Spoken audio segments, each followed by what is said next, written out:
ജാമ്യം ലഭിക്കാൻ സാധ്യതയേറിയ സാഹചര്യത്തിൽ 2 ദിവസമെങ്കിലും രാഹുൽ മാങ്കൂട്ടം MLA അകത്തുകിടത്താൻ നെട്ടോട്ടമോടുകയാണ് പിണറായിയും സംഘവും. അതിനായി പീഡന പരാതിയിൽ രാഹുൽ മാങ്കൂട്ടത്തിൽ MLA വേഗത്തിൽ അറസ്റ്റ് ചെയ്യാൻ ADGP H വെങ്കിടേഷിന്റെ നിർദ്ദേശം വന്നു കഴിഞ്ഞു. ഇനി എന്ത് വില കൊടുത്തും അറസ്റ്റ് ചെയ്യണം. അതിനായി സംസ്ഥാനത്ത് മാത്രമല്ല രാജ്യത്തെവിടെയുമാണ് പിണറായി പോലീസിന് നിർദ്ദേശം നൽകിയിരിക്കുന്നത്.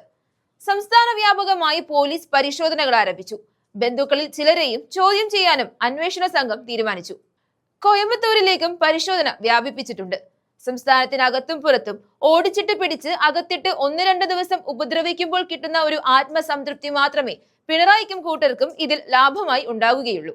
കാരണം മാങ്കൂട്ടം MLAയെക്കാളും കുറ്റം ചെയ്തത് യുവതി എന്ന് മനസ്സിലാകുന്നതോടെ കേസ് തിരിഞ്ഞുകൊത്തും. അപ്പോഴാണ് ഉപദ്രവിക്കാൻ വേണ്ടിയുള്ള നീക്കം സജീവമാക്കിയത്. ഈ പിണറായിക്കും അന്വേഷണ സംഘത്തിനും മാനവും മര്യാദയും ഉണ്ടെങ്കിൽ ആദ്യം അറസ്റ്റ് ചെയ്യേണ്ടുന്ന MLA മുകേഷ് അവിടെ ഇരിക്കുകയാണ്. അതിലും കേസും പരാതിയുമെല്ലാം ഉള്ളതാണ്. അതുപോലെ മുകേഷിന്റെ ഭാര്യ പരാതി പറഞ്ഞയാൾ ഇന്ന് ആരോഗ്യമന്ത്രിയാണ്.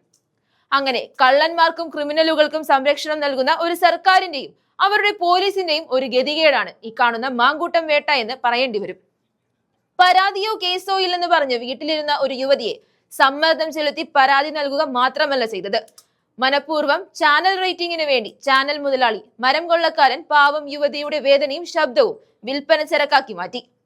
CPM-ഉം പിണറായി വിജയനും BJP-യും അത് രാഷ്ട്രീയ ലാഭത്തിന് ഉപയോഗിച്ചു. ഇപ്പോൾ ഒരു MLA-യെ നാട് മുഴുവൻ ഓടിച്ച് അറസ്റ്റ് ചെയ്ത് കൊടും ക്രിമിനൽ എന്ന് ചിത്രീകരിക്കുകയാണ് ചെയ്യുന്നത്.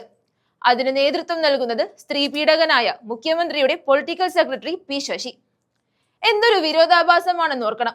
ഏതായാലും ഒരു കാര്യം ഉറപ്പാണ്, ഏത് നിമിഷം വേണമെങ്കിലും രാഹുൽ മാങ്കൂട്ടം അറസ്റ്റ് ചെയ്യപ്പെടാം. അല്ലെങ്കിൽ അത് കേരള പോലീസിന്റെ പരാജയമായിരിക്കും. പക്ഷേ പിണറായി വിജയൻ ഇത്രയും പേടിക്കുന്ന ഒരു MLA, ഒരു ചെറുപ്പക്കാരൻ, അയാൾ യഥാർത്ഥത്തിൽ പിണറായി വിജയന്റെ ദിവസങ്ങൾ എണ്ണാൻ പറഞ്ഞിരിക്കുകയാണ്. ശബരിമലയടക്കം 100 വിഷയങ്ങളിൽ കള്ളൻ എന്ന പദവി നേടിയ പിണറായി വിജയനും സംഘവും മാങ്കൂട്ടത്തിന്റെ അറസ്റ്റോടെ പൂർണ്ണമായും തകർന്ന് തരിപ്പണമാകാൻ പോവുകയാണ്.